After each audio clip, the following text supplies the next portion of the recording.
El químico y activista Patrick Roddy asegura que los huracanes Irma, José y Harvey han sido fabricados por el hombre. Esta es la conclusión a la que ha llegado tras estudiar las imágenes de la NASA, un hecho que pondría de manifiesto la intervención del hombre al haber materiales de geoingeniería alrededor de los huracanes.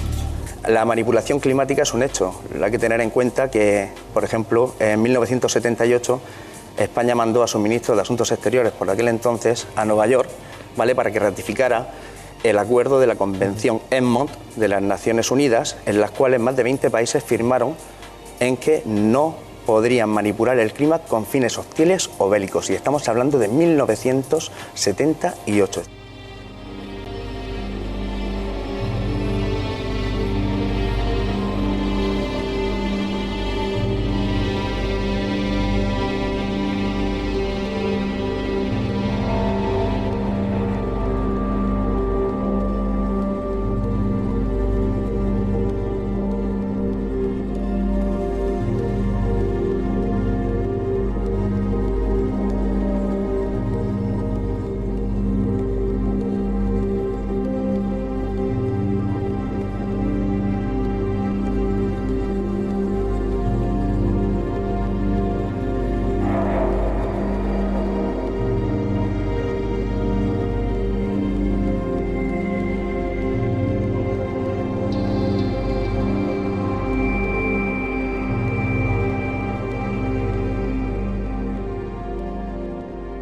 When you have water vapor and you have dust particles or ice crystals, you can precipitate rain.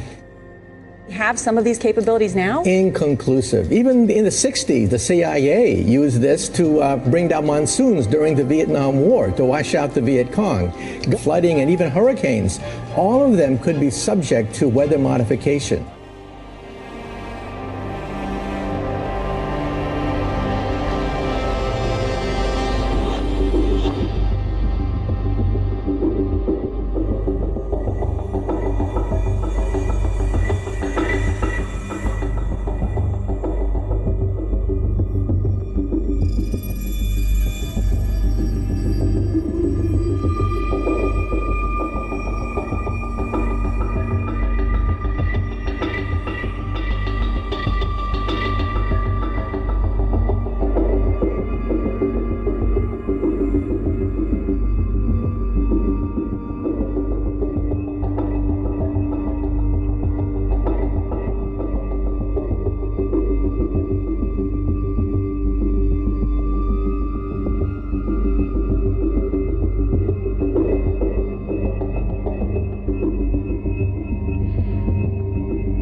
Many ask why the government, our own government, would modify the weather in a way that does immense harm to our own citizens and to the life support systems of the planet as a whole.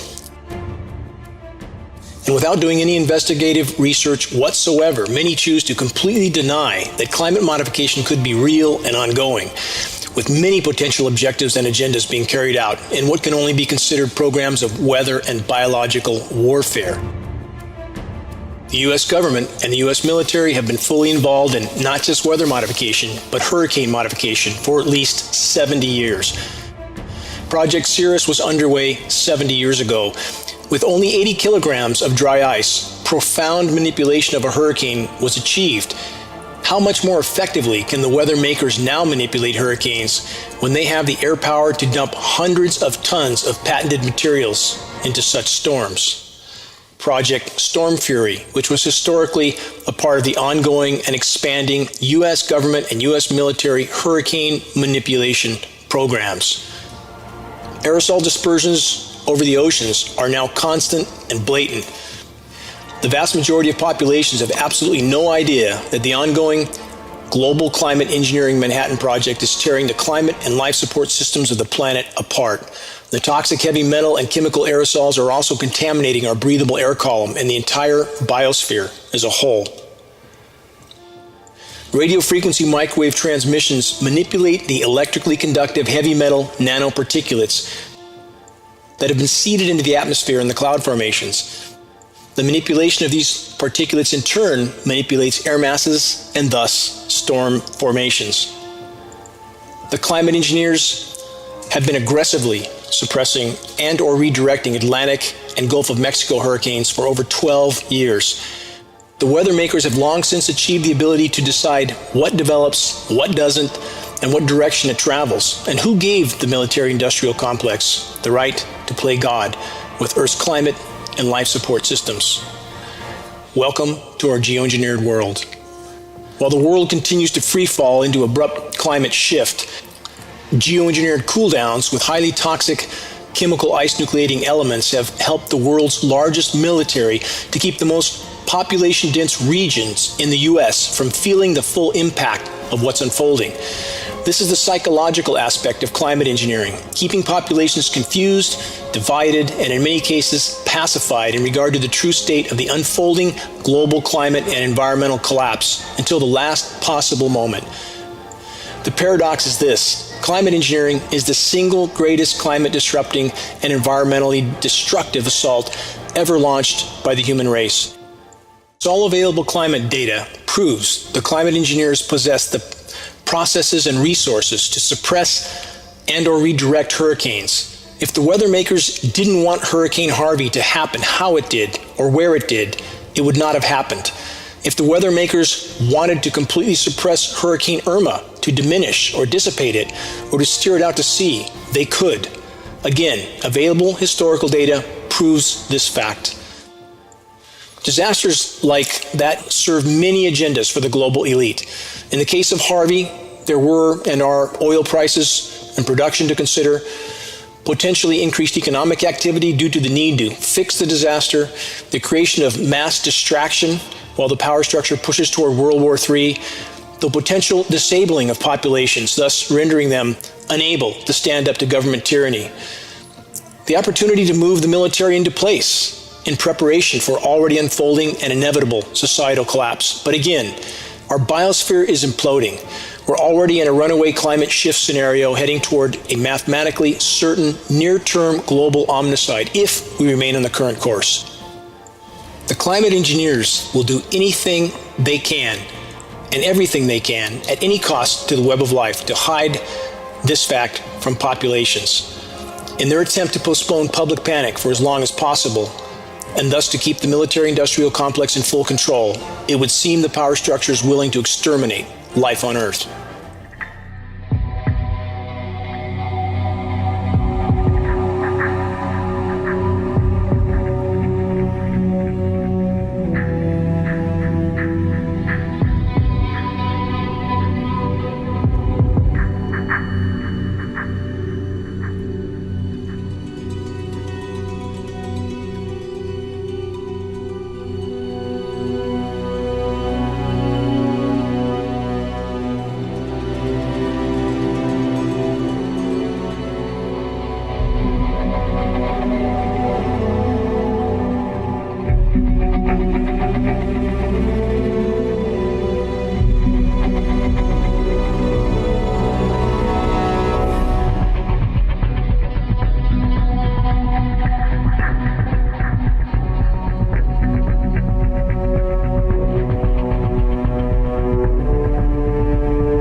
Thanks to a system of satellites, natural disasters have become a thing of the past.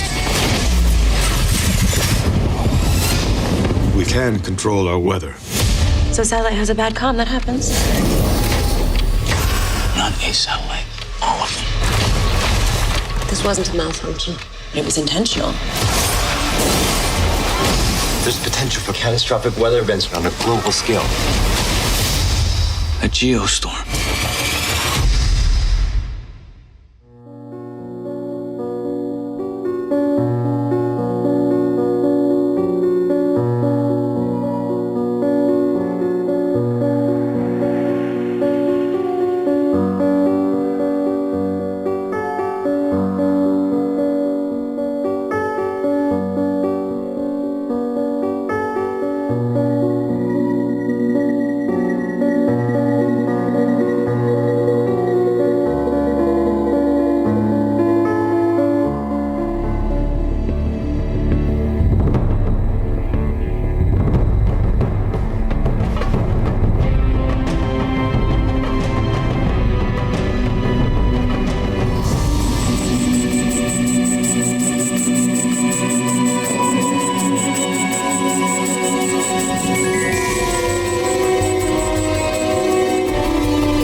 Our government's first duty is to its people, to our citizens, to serve their needs, to ensure their safety, to preserve their rights, and to defend their values. As President of the United States, I will always put America first. It is an eternal credit to the American character that even after we and our allies emerged victorious from the bloodiest war in history, we did not seek territorial expansion or attempt to oppose and impose our way of life on others. Now, North Korea's reckless pursuit of nuclear weapons and ballistic missiles threatens the entire world with unthinkable loss of human life. The United States has great strength and patience, but if it is forced to defend itself or its allies, we will have no choice but to totally destroy North Korea. It is far past time for the nations of the world to confront another reckless regime. The Iranian government masks a corrupt dictatorship behind the false guise of a democracy. Its oil profits go to fund Hezbollah and other terrorists that kill innocent Muslims and attack their peaceful Arab and Israeli neighbors. We must deny the terrorists safe haven, transit, funding, and any form of support for their vile and sinister ideology. We will stop radical Islamic terrorism because we cannot allow it to tear up our nation and indeed to tear up the entire world.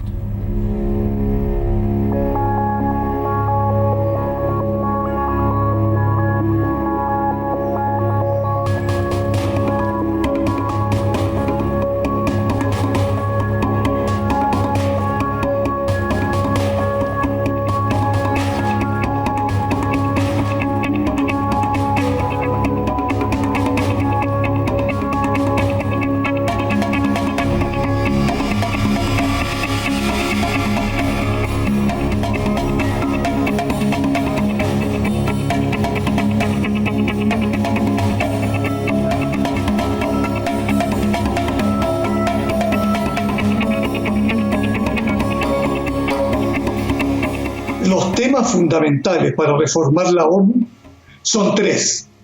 Primero, si el terrorismo va a ser definido exactamente respecto a los países que lo propician.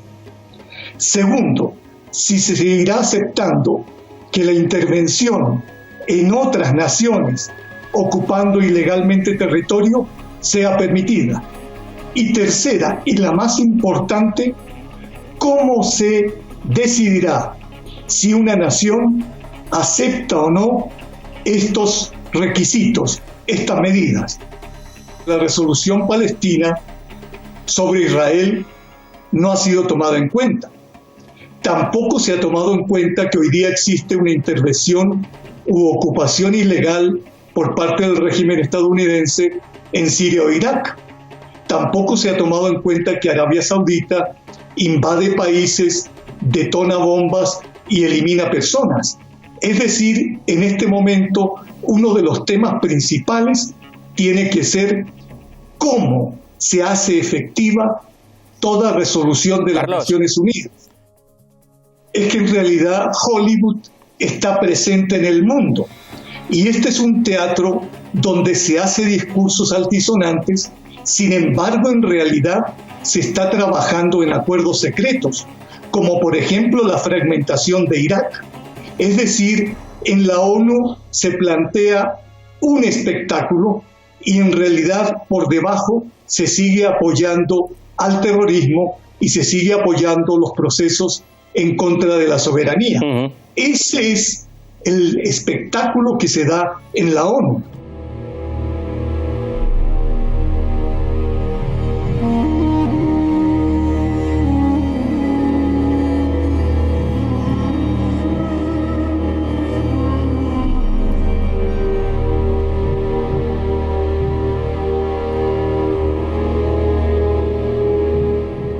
All this stuff from Trump and May this week about the need for UN reform is related to the plan to move and morph the UN into a fully fledged world government, a centralized dictatorship dictating to every community and every country. So that's what we're seeing now. This word reform is a classic buzzword for this hidden hand. Remember how Tony Blair was always talking about reform, reform, reform. What that is a code word for is changing the status quo to take us further down the road to this agenda for the centralization of global power. We need to watch this very carefully from now on, because you're going to see more and more talk about the need to reform the United Nations. And you're going to hear them talking about the fact that the United Nations has to have more power.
South Korea and North Korea have tried at different times to initiate some kind of a meaningful peace process.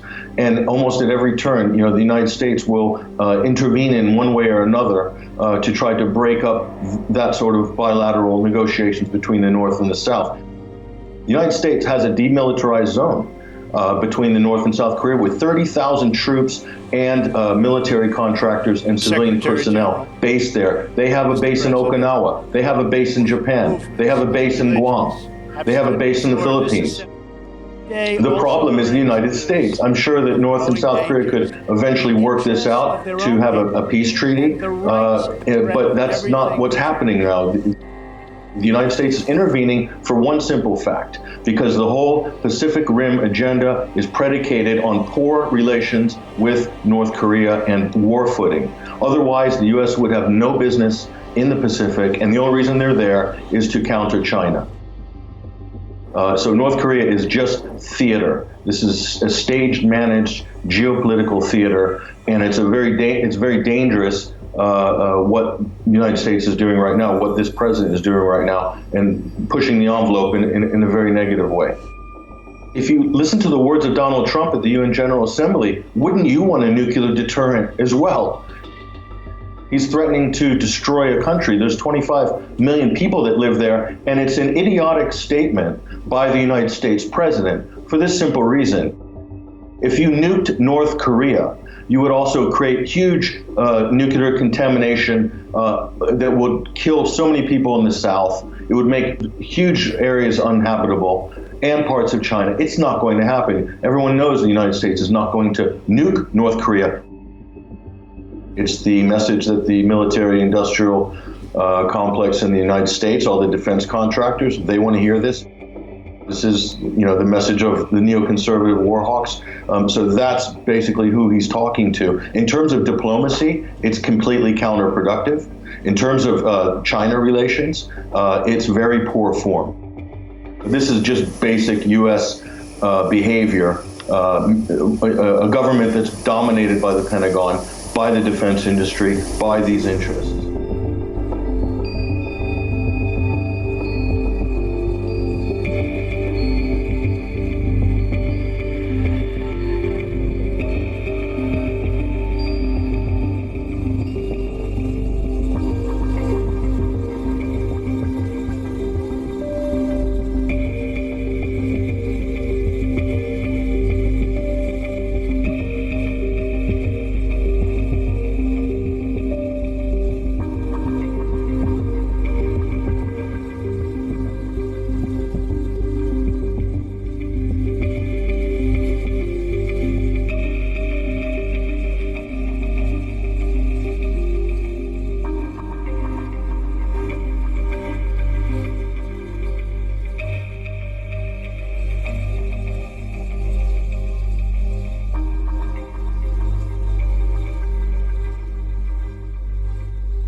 So far, to me, this has all the makings of a Manchurian Candidate.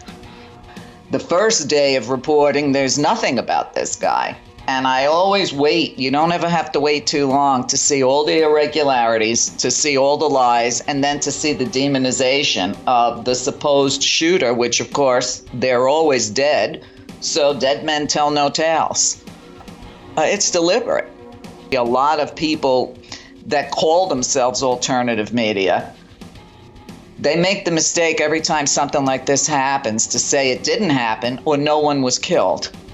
And that's a disservice because our governments have no problem killing us, okay, for their political agenda.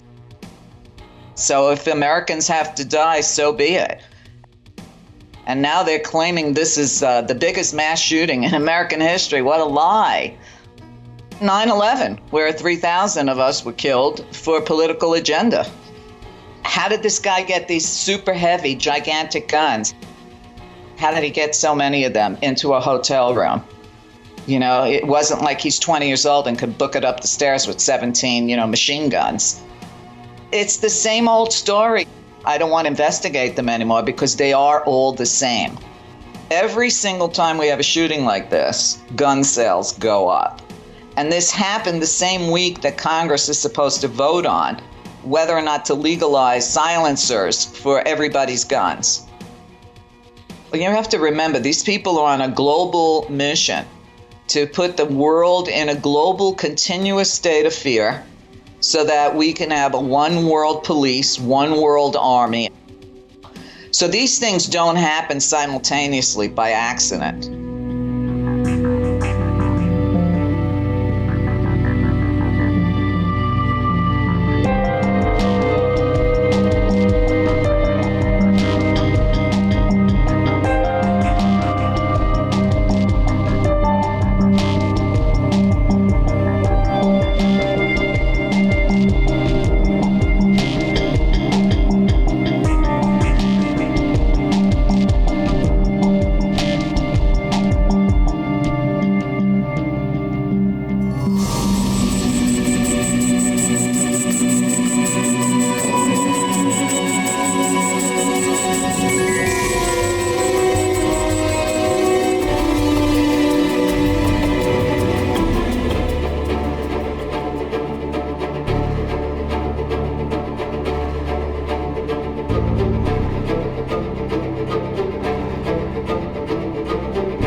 Cataluña no será el único ejemplo en Europa. Esto también es lo que se está hablando ahora, porque la caja de Pandora está abierta. Dicen una caja de Pandora que vendría, por ejemplo, pues por las voluntades y aspiraciones de otros países, o incluso dentro de las mismas regiones españolas, por ejemplo, el pancatalanismo o los deseos de independencia que podría tener el pueblo vasco. Yo pienso que ahora mismo la Unión Europea está jugando un doble juego. Un doble juego porque en la Unión Europea hoy en día no responde al interés de los ciudadanos en su conjunto, sino que está respondiendo al interés de una casta política que tiene otro tipo de intereses. Entonces, esta casta política de la Unión Europea lo que quiere son estados débiles, quieren estados muy débiles, sumisos a intereses de entidades supranacionales, a los que se pueda manejar bien, a los que se les pueda imponer bien, ya sean políticas de recortes, políticas internacionales, sanciones a terceros países. Esto es algo evidente. Cuanto mayor unidad, mayor fuerza. Sí podríamos denominar a lo que está sucediendo ahora mismo en Cataluña es una revolución de color. Y cuando hablamos de revolución de color, recordamos que hubo una revolución de color también en Serbia. Hemos visto cómo hace poco ha habido una revolución de color en Macedonia, que no ha tenido éxito del todo. Hemos visto cómo hubo una revolución de color en Ucrania, y tras todas esas revoluciones de color, al final todas apuntan a Soros como cabeza visible, como un think tank, como una fuerza de choque financiadora. Soros es el que ha estado financiando al separatismo catalán.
So basically cancer is abnormal growth of cell.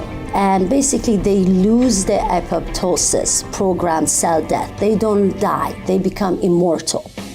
And your body's immune system usually take care of the abnormal cell in your body.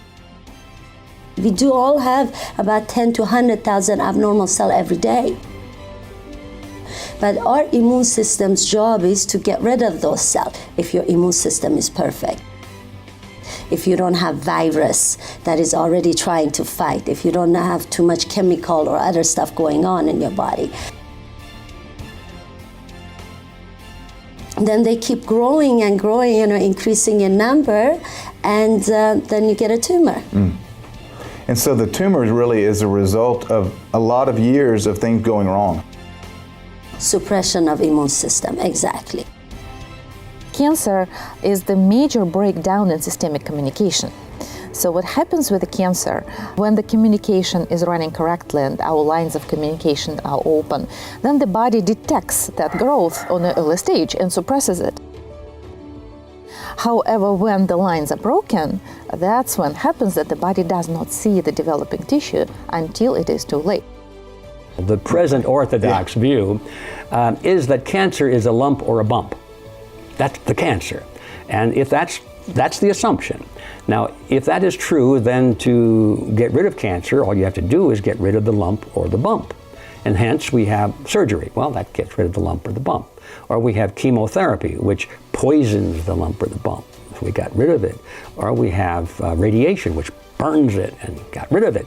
And you undergo these three therapies, and if you get rid of the lump or the bump, the doctor will say, it looks like we got it all. But did they? No, the statistics show that in most cases it comes back. They didn't get it all because that was never the cancer in the first place. What is a cancer cell and where does it come from? Well, we used to think that any cell could become cancer except for a few limited ones. We thought that if you irritate a cell enough and damage its DNA enough, it'll become immortal and just keep growing. Now we find out, well, that's not true. Only stem cells seem to be the source of cancers. If you damage the DNA of the stem cell, it'll become immortal. And then it just keeps producing more and more cells. It wakes up and it's producing lots and lots, thousands, millions, billions of cells. And it becomes a cancer. The trouble with chemotherapy and conventional treatments is they have no effect on the cancer stem cell. They only kill the daughter cells, the cells that are produced by it. So the tumor will shrink and they'll claim success, but you haven't killed the stem cell, so it all just comes right back. And what they found is when it comes back infinitely more aggressive than it did before. So stem cells are the key, and chemotherapy and radiation actually enrich stem cells. Despite this fact, as we've already learned, many doctors from countries across the globe might even lose their license if they do not prescribe chemo and radiation. Are you beginning to see the way that Big Pharma has its tentacles throughout this medical cartel, especially when it comes to chemotherapy? There are many physicians who are truly authentically motivated to want to help people, but there is this pervasive fear that they are going to be discredited and ostracized in their own community, and when they start to embrace some of these alternative philosophies. So that's a strategy that's used to suppress this type of information. When you've got tens of billions of dollars of revenue, there is no limit to the clever and sophisticated techniques that you can acquire to manipulate the masses. From the very onset, from the very planning of chemotherapy, from the very scientific approach, it is a deception. It is an unethical, deceptive business that creates illusions for millions of people, and every scientist involved in it. I'm not blaming the doctors. They sometimes don't have the education to go at that length. But every scientist knows that it is a huge fraud. Yes, modern medicine is a business. And just like any business, the goal is to grow this business and also to eliminate competition and to maintain the monopoly. Chemotherapy uses the most powerful toxins known to humans, and these toxins, of course, are being sold to us as substances that can kill cancer cells. And also the very substances that are being used to fight cancer are cancer-causing chemicals. So instead of eliminating cancer or curbing cancer, we are inducing, generating new cancers. And you'll never have an oncologist ask, well, what caused this? And let's get rid of what caused it. You'll never hear that question. They only have one thing, and that is kill cancer cells. Well, what caused the cancer cells? Why did this occur in the body? Obviously, the immune system was suppressed, so are we going to unsuppress the immune system? Are we going to stimulate the immune system back into action? So there are many things to do other than just give a poison to the body to kill cancer cells. It's a psychological warfare on humanity that the pharmaceutical industry is leading with the tool cancer. Keeping cancer as a death verdict is the platform, is a precondition for this entire investment industry to continue.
So very similar with the vaccines, we're seeing these forced chemotherapy incidents.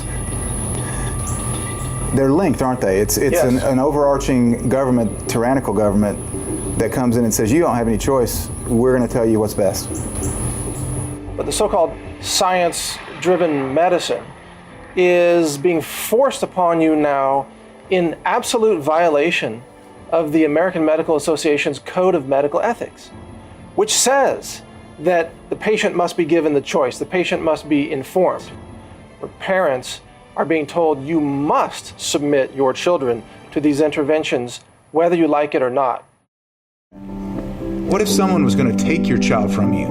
What if they were going to inject and expose your child to harmful toxins that could threaten their life? What if you knew the treatment they would force could take your child's life? What would you do? This was the heart-wrenching situation that Todd Jones faced when his 2-year-old daughter, Janae, was diagnosed with acute lymphoblastic leukemia. We said, okay, let's get her on the treatment. And the treatment it's an intensified treatment for 30 days where they use vincristine, chemotherapy, and steroids. And that little child just got loaded up with that stuff daily. We made a decision that we wanted to, since the cancer was so far down and in remission, as they say, and they told us themselves, that we were like, okay, you know what? Thank you for your business. We're good now. We're going to go ahead and build her up naturally now that the cancer and half of her, system has been, chemoed, chemically cleansed. We're going to go in and put in the natural good stuff now and see how we can get her to respond there. Well, the hospital didn't like that. When that happened, it wasn't 3 days later, and there was that very, very, very loud, aggressive knock at our door. It was the Office of Child Services. And they came and they said, look, the hospital called, you have taken your child out of treatment, and you need to bring your child right back to treatment. One emotion that's very detrimental to a cancer patient is fear. What emotion is it that an oncologist will elicit in the cancer patient when they look them in the eye and they say, you've got 3 months to live? I was diagnosed with stage 2A breast cancer. I ended up doing chemo first, 6 rounds of chemo. Then after that, had surgery, a double mastectomy, and then radiation. So I had the full gamut of treatment. I just thought, this isn't working, and how can you feel so bad? And I thought, I just want to close my eyes, and I just don't want to wake up the next day and do this again. And I thought, this is not really a way of living. This is being poisoned, and I felt it and just didn't have the courage to stop it. At that point, that's where Ty Bollinger and Chris Wark and even Kelly Turner's book had just come out, and then that's when I stopped the chemo. I've watched all of Ty's documentary, the whole entire thing, several times, and a big thank you to each and every one of those doctors who participated, because they truly saved my life. Eventually, medicine will come to terms, humanity will come to terms with the fact that healing comes from within. And that us, the doctors and the clinics and the medications, are the ones that facilitate that process of healing. So it doesn't belong to us. It belongs to you as a patient. And my true role as a practitioner is to empower and facilitate that healing within.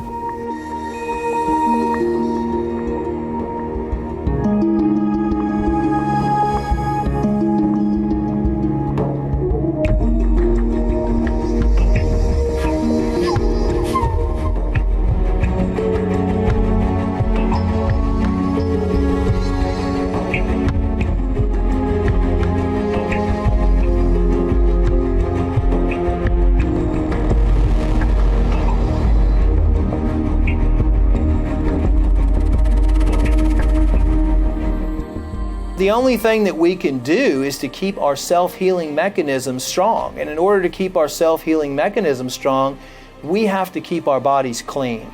It all comes back to simplicity. No disease can exist inside of a clean body.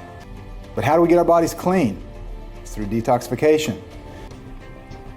And the most important step for the human body is daily, gentle detoxification. Your large intestine is the mother of all organs. It houses almost 60% of your immune system. Step 1, we must cleanse our colon. Steps 2 and 3 are the kidneys and the liver. Liver cleansing is probably one of the most effective ways of boosting your self-healing mechanism.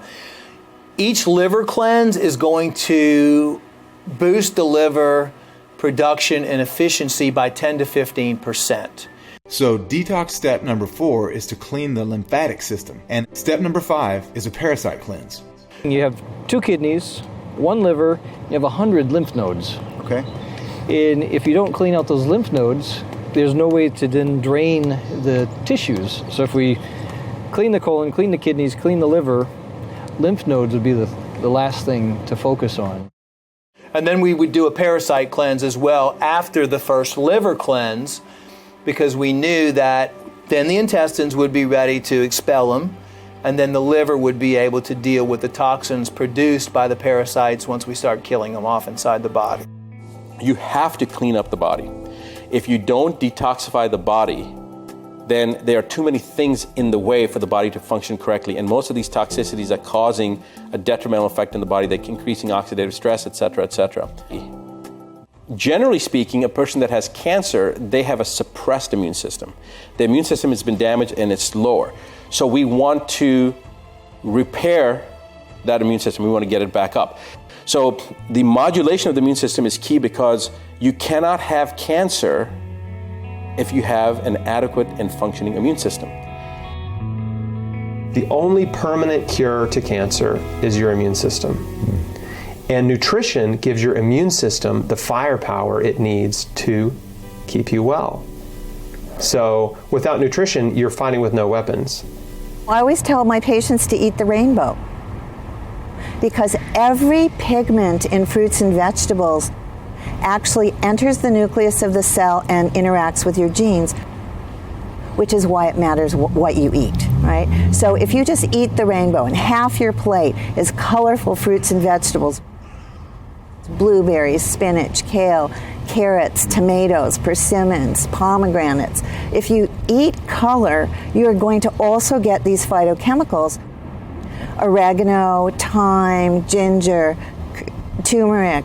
All of the culinary spices not only aid your digestion, but they also have these powerful chemicals. Carnosol is found in rosemary, for example, a very powerful anti-cancer chemical. So we can easily make our diets talk to our genes. Really easy. Anybody can do it. If we're regular people, substance and energy of planet Earth, and the molecules are all from planet Earth and the energies are all from planet Earth. So, what's going to work best in your Chevy if it's broken? Chevy parts.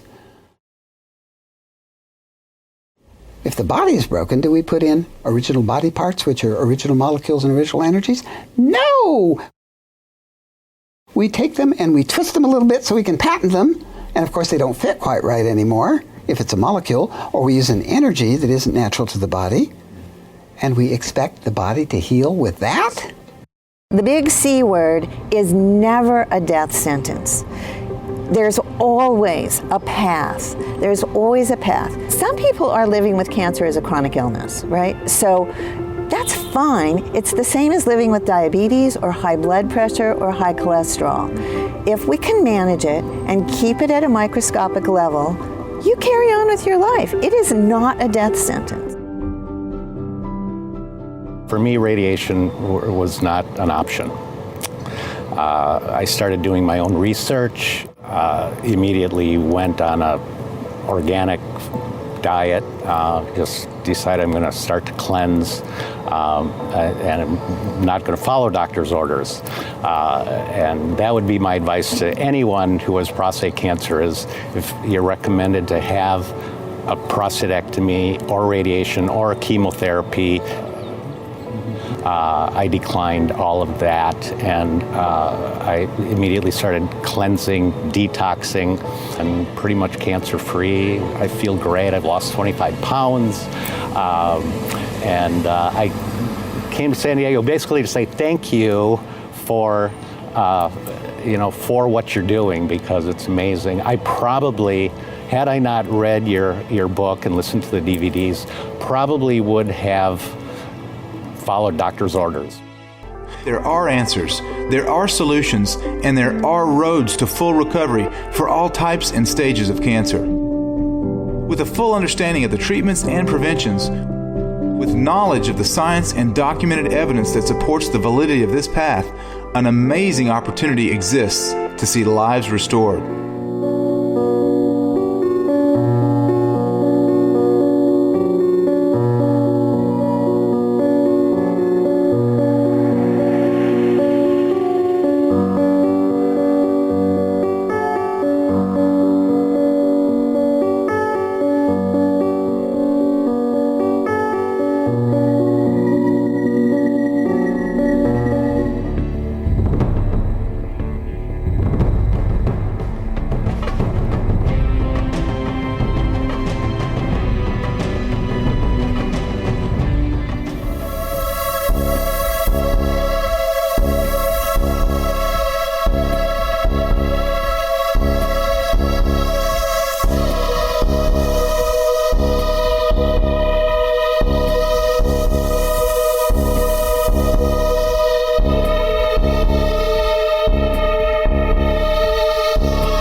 There's 3.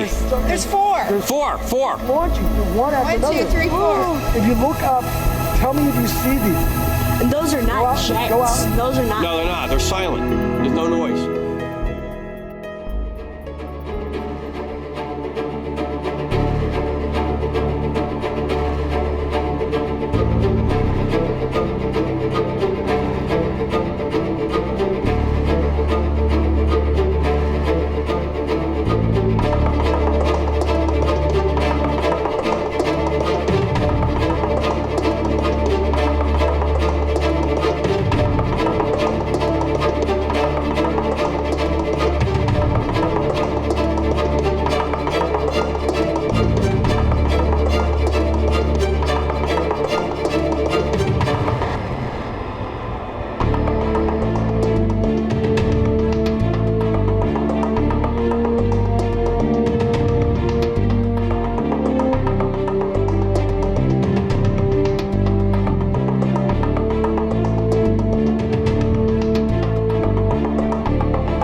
You're about to witness a strange cloud captured over Santiago, Chile. Now this cloud seems to separate into 2 pieces right about sunset over Chile. And you're going to see the front cloud seem to have some kind of propulsion and actually move away from the cloud in the rear. And it even leaves some kind of weird looking chemtrail. Also, you're going to notice a strange circular eye that exists pretty much the entire time in the front cloud. And the rear cloud seems to be affected by some kind of propulsion, and the top of it actually gets bent back.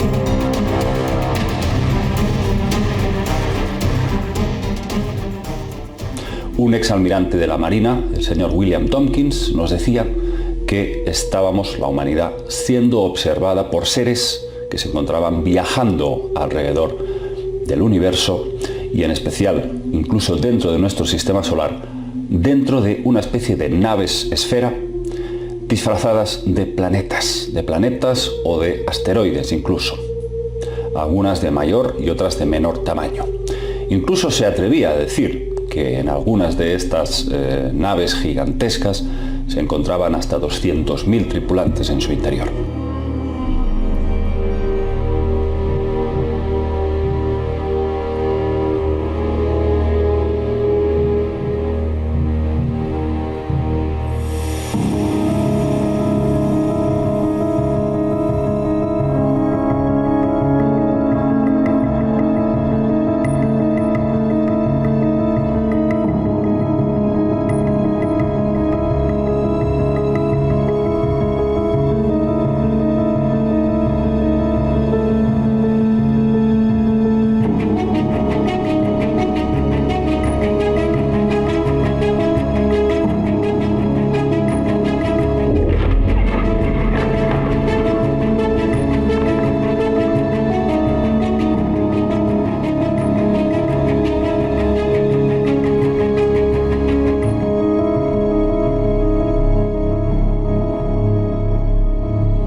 in this world without having the ability to recognize another living being, another living soul. To connect with people, to recognize the God in each person is through the eyes, actually. And this is why personal connection, by being next to someone, by being in someone's presence, is so much more relevant than the kind of interfaces that people use today, the electronic interface. Where did the turning point happen where technology seemed to become like the main force of communication for humans? Well, I think, I think starting with television. You're in front of the TV, receiving the information in a state of super relaxed awareness. In fact, if you think about it, when you're watching television, most people come home very tired at the end of the day and they're watching the news feed. And their wife or their husband is saying, hey, dinner's ready. And they don't even hear them. And the reason they don't hear them is they're actually in between state. It's a theta alpha state where the brain is quite relaxed, you're attentive and aware, and it's almost a state of light trance, where that data that's coming in is being imprinted on you, in a way that is really anchoring. That's why advertising is so effective. That's why the population has begun, the culture shapes based on what the data feed is. And so you look at culture, it's a total reflection of television and media. And it's an illusion, quite frankly. And that illusion sort of takes us further and further away from our humanity, our ability to connect with people. I think that's sort of where it begins. And now, virtually all of our world is situated in the same way, so that our interfaces with people are filtered through an electronic medium. This is a huge mistake. It's absolutely critical for people to connect with each other. One thing that you asked about, what's the big shift? It's about paying attention. It's about paying attention to the fine things. Being conscious. Being consciously aware. Sitting here having this conversation, I'm still aware of the wind. I feel the energy in my hands. I see the sun in my face. The sky is still blue. I see the people around me, but I'm still engaged in this conversation, but I am paying attention. My awareness is not lost in my words and lost in my emotion. This is a very, very different way of viewing the world. Instead of just talking and thinking and feeling, you're paying attention to what you're thinking, and you are the awareness behind those thoughts. This is fundamentally why when I look in someone's eyes, I recognize that awareness behind their form. I see them as a living soul. I connect with them as a living soul. And that's what triggers that internal spark in another, because you're transferring compassion, empathy, love, consideration in that interaction. That's what enlivens people. That's what triggers that change in people. It's a recognition that you're not alone, that you are connected, that we're all connected. One of the keys for transformation is when you're feeling those emotions, those strong emotions, don't just let yourself run with them. Hesitate for 1 second and pay attention to them. Notice them. You're feeling angry? Don't just be angry. See anger in you. And allow your anger to rise, but notice it. And as you notice it, you immediately control it. Your awareness of it gains control of it, and you recognize it as not you, but a reflection of something going on in the experiences around you. But your choice about how you index this is the critical element. Connecting with each other is the beginning of the evolution. We need to reconnect, set the TVs aside, set the cell phones down, take time each day to connect with the creation around you and the people around you. You know, and we talk too about what's important in life, and everyone attaches so much to things, to what we own, what we possess, how many cars we have. When I think about the obstacles, fear, worry, these are the things that get in the way. These are the things that actually stop you from reaching higher states of consciousness. Because as soon as you run into fear, the possibilities, you go into a flight or fight response, the possibilities of intellectually, emotionally, and on an aware level, a conscious level, connecting, evaporate. That's why the media always throws fear, anger, hatred our way, because that's what they want to trigger in you. That's what they want to take from you. Because in taking that and allowing yourself to fall into that, you lose the dimension of humanity. We're a microcosm of this entire creation. And in this small focal point we call our body, our carriers, we can express that through the soul that we are. And we can connect to the souls that live around us. And everyone we touch, with our voice, with our thoughts, with our words, and with what we do.